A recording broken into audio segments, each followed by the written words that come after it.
Welcome back to Autism Fridays with Christopher Cleveland. I'm your host, Christopher Cleveland. In local news, there is only one active case of COVID-19 in Emery County and no changes to the case count for Carbon and Grand counties with one exception. All 13 cases from Carbon and all 12 from Grand are now officially considered recovered. Better yet, we still have no hospitalizations and no deaths reported according to the Southeast Utah Health Department. This is unfortunately in sharp contrast to the case count in Grand's neighbor San Juan County. There, including the Navajo Nation, there are 356 cases and nearly 40 hospitalizations as well as nearly 10 deaths according to the state case count as of Tuesday, June 16th. The rest of the state itself, while we're on the subject, rates in the other counties have risen fast enough for the state to have over 15,000 cases as of releasing this podcast. This includes over 8,000 cases in Salt Lake County, 3,000 in Utah County, and nearly 1,200 in Bear River County, amongst others. In other news, there have been no protests for Black Lives Matter since the one that took place exactly 2 weeks ago. However, the BLM activists of Moab have become increasingly involved in city politics, including sitting in on online city council meetings, and raising issues of concern to them as at these meetings whenever possible. I wish these activists the best of luck in securing equal rights in the county. I look forward to joining the next protest, or at least observing it if I can, and will continue to find ways to help whenever and however I can. Because Grand County might have some of the lowest percentages of virtually any ethnicity besides white and maybe Latino, but securing rights for all minorities now means we won't have too much trouble adjusting to increases in those percentages as time passes on. Coming up, the topic of the week for National Safety Month and this podcast. Stay tuned.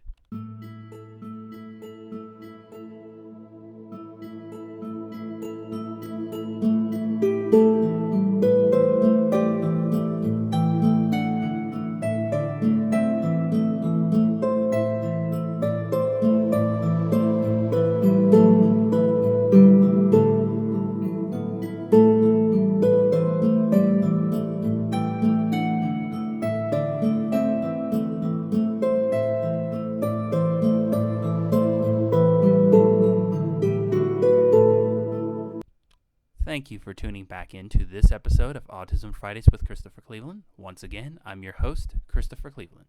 This week, I wanted to call attention to a topic that sometimes comes up in relation to autistic children. I mean, of course, the administration of CPR and autistic children choking. Whether this be on food or some other object that was swallowed, this is a topic that has yet to arrive to Moab as far as being discussed by the city, but is one that has been raised in larger cities across the country, which might be considered more progressive than even the likes of Moab and Salt Lake City. For example, when I was a child, one idea that was used on me because of communication issues and expanded upon in the years since was to have a bracelet that contained important emergency information. Usually it was for nonverbal children who got lost in the store or something similar. Bracelets like this used to contain information like who the child's parents were, phone numbers, and any important medical information that anyone with the child needed to know. In fact, it was by wearing one such bracelet that I came to discover that I was autistic at age 7, despite being diagnosed at 4 years of age. At least, reading this bracelet is the earliest memory I possess of learning about it. Since then, people have expanded upon this idea to have bracelets which warn medical personnel that a nonverbal child might resist their help, but not to stop applying it. Others have come up with ribbons and even seatbelt straps that contain similar information. The list just goes on and on as to how people have become creative with expressing this potential issue for their children in the years since this idea was originated. The reason I like this idea, however, is because if an autistic child being nonverbal stems from selective mutism, as is sometimes the case, it eliminates the need for them to speak up themselves and allows their parents to speak on their behalf without being in the same area.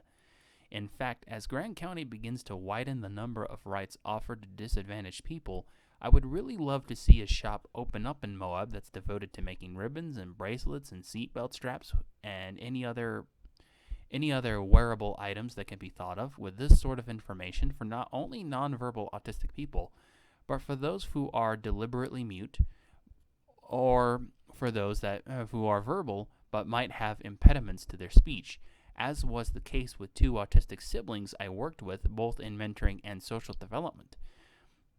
People who might not otherwise be able to enunciate the help they need, especially if they don't have the knowledge or strength to communicate through sign language, something I think medical personnel might should be required to know, even if they might not know it now. In so doing, you also establish a practice that's good even for neurotypical youngsters that don't yet know how to talk or have an impediment that makes talking difficult for someone to understand, such as, for instance, a hair lip. In essence, setting up shop and creating these ribbons and bracelets establishes a practice that doesn't just help the autistic community for whom it's predominantly intended, but even others who aren't autistic but still have limited capacities of speech, if any. Plus, it's another business in Moab and a new idea in Moab that can be opened up, especially if you were to model it, financially speaking, after the business model practiced by the owner of the donut shop at Center Street, whereby the tax is factored in such a way that the price you see when you're getting a product is the price you pay. For example, in his case, a vanilla cake donut might be $1 exactly because of how he factored the tax. I would propose the same thing for a ribbon or seatbelt strap or other shop where messages with medical information, contact information can not only be custom made, but can be bought rather cheaply and in bulk. So for those of you that like to quilt and need ideas, there's one for you. There's a reason, as a result of this, that the saying goes that we are only as strong as our weakest link, and while Grant County has indeed come a long way for helping disabled students since my time, there's still much to do if we don't want this to be our weakest link when our population inevitably hits 10,000 or more residents, with this being one way that we can prepare for the future now, so that way when the future arrives, we're ready for it. Coming up after the break, our Questions from Home segment. Stay tuned.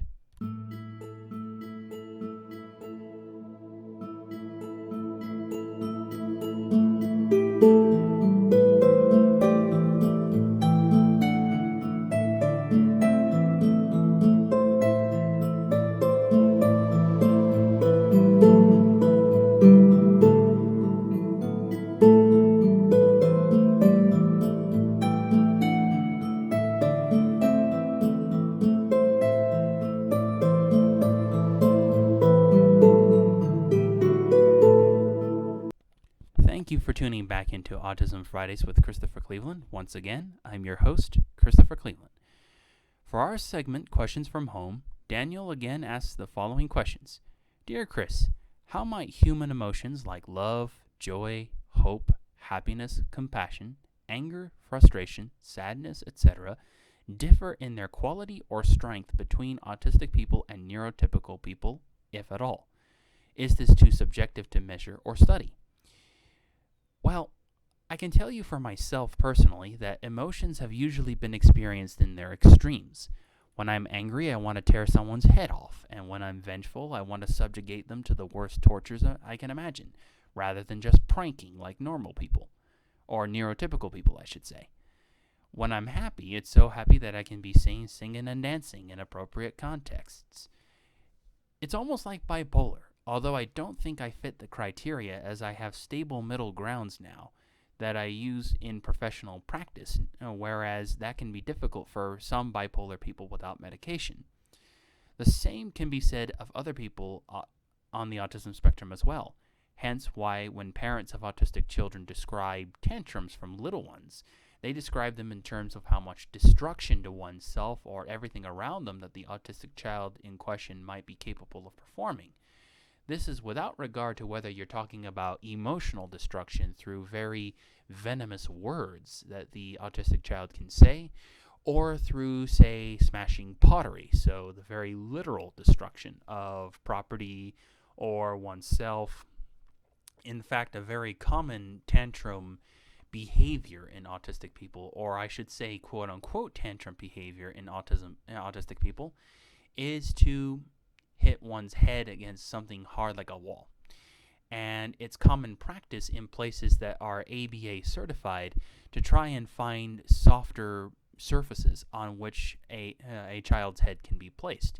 I even saw one time where a child who slapped the sides of their heads, had their caretaker put their hand in between the slapping hand and their head so that way they didn't hurt themselves, merely the caretaker. In other words, while I wouldn't say the majority of autistic people are this extremely sensitive to emotion, as some can demonstrate complete aloofness and apathy to the point of psychopathy as well, those who are more emotionally inclined indeed experience just about every emotion to their extreme without learning how to control it, at least from the work I've done. I use Tai Chi and similar meditative arts to anchor myself in the middle of these extremes, moderating happiness and anger and so forth, so that I can remain calm in situations where I might otherwise be distressed. At least when I'm out in the general public, anyway.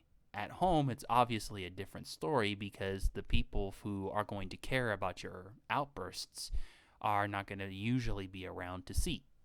So, in other words, if there is a difference in terms of emotion and emotional outlets for autistic people, my experience with others on the spectrum, my own life, as well as my education training, would have to favor the idea that autistic people who lean one way or the other between feeling everything in extremes or absolute aloofness have the most difficulty with learning moderation in all those feelings. So, difficulty learning when to contain the singing and dancing part of happiness until they're at a party or at home, or both, is a good example, as is containing the anger until they can release it in an intense exercise like boxing, as I used to do before I found the meditative arts and got back into the groove of learning true martial arts. Or remaining aloof when faced with someone who's yelling them down and who would otherwise be triggered to violence if the autistic person in question showed them any kind of emotion, positive or negative. Keep in mind, these are just a few examples I can think of where either extreme can prove extremely disadvantageous. Therefore, I believe that teachers, mentors, and other educational personnel should gear their emotional intelligence teaching for not just autistic people, but for everyone in general, with learning moderation and control of all their emotions, such that it's not wrong to feel them, but it is wrong to release them in certain venues and in certain ways. That said, I don't know of any studies that would confirm this, but I wouldn't be surprised if there was one, or at least a study that attempted to make this confirmation. Reason being that while autism can stand on its own as far as mental disorders go, a comorbidity that often surfaces with it are both types of bipolar disorder and even the manic depressive element associated with, I believe, bipolar 2. This is keeping in mind that bipolar is a disorder that, when the diagnosis is made, is almost universally paired with any other number of combinations like schizophrenia, ADHD, OCD, and others, all of which also need a coexisting diagnosis when identified while autism doesn't. Plus, bipolar tends to be a very common correlation in autistic people. As I said, I myself don't believe I qualify because I don't have ups and downs, ups and downs, ups and downs the way a bipolar person might. But at the same time, I have known people who were autistic and were bipolar. I even knew one lady who was autistic, bipolar, with the manic depressive element, and was borderline schizophrenic. So, quite a package deal, in other words. On top of that, even Temple Grandin has described experiencing extremes of emotion whenever she mentioned her childhood in contextually appropriate titles and subjects. Keeping in mind, this is one of the 4 most prominent autism advocates in the country, if not the world, as well as one of the oldest people alive to be in a profession where not only are they autistic, but they can advocate for others on the spectrum as well. Another author, an autistic journalist named Sean Barron, spelled with 2 R's by the way, mentioned almost the same exact details of his emotional defaults as I experienced in childhood, and it was through reading the book he co-wrote with Temple Grandin, title and other information in the description of this video, by the way, that I began the process of asking myself how to find an anchor in moderation and how I could achieve this. First time I read it, I asked myself, okay, what are some common ways in which people who have trouble controlling emotions learn to do so? And a near universal technique was the matter of controlling one's breath. Since this is what Tai Chi is about, as well as other internal arts, I began to explore it just in case it could help. And I can tell you that I know not only can it help me, but it can also help others on the autism spectrum, hence why I tried teaching it a couple of times in my social development unit of Beacon After School before the lockdown came as a result of COVID-19. Thanks for asking those questions, Daniel. Hope you keep more coming and have yourself a nice day. This has been Autism Fridays with Christopher Cleveland, and I will see you next time for the finale of the podcast series for the year of 2020. Stay tuned. This episode is dedicated to Fiesta Mexicana, one of the best Mexican restaurants in Moab. Here you can attain delicious carnitas, tacos, carne asada dishes, spicy seafood, and much more. When I go there, I like to get one of their enchilada combos, which are also especially delicious, and have a bit of a kick to them, even though this is coming from someone who it would be described best as a gringo. So check it out for yourself and help the local economy by ordering from Fiesta Mexicana today. This has been Autism Fridays. I will see you next time. Meanwhile, stay safe, stay healthy, and stay alert. Story, directed, produced, and written by Anthony. Thank you for tuning in, and we'll see you next time. Hi, I'm Christopher Cleveland, creator, host, and director of Autism Fridays with Christopher Cleveland. I am a certified secondary education provider located in Moab, Utah, and I'm here to tell you about my show, Autism Fridays with Christopher Cleveland. If you wish to have optimistic, educational, humorous, fun content which holds ideas for age-appropriate discussions for your autistic child or other relative about the COVID-19 crisis and your state's related efforts to curb its spread, subscribe to my YouTube channel or join the Facebook group Autism Fridays with Christopher Cleveland today.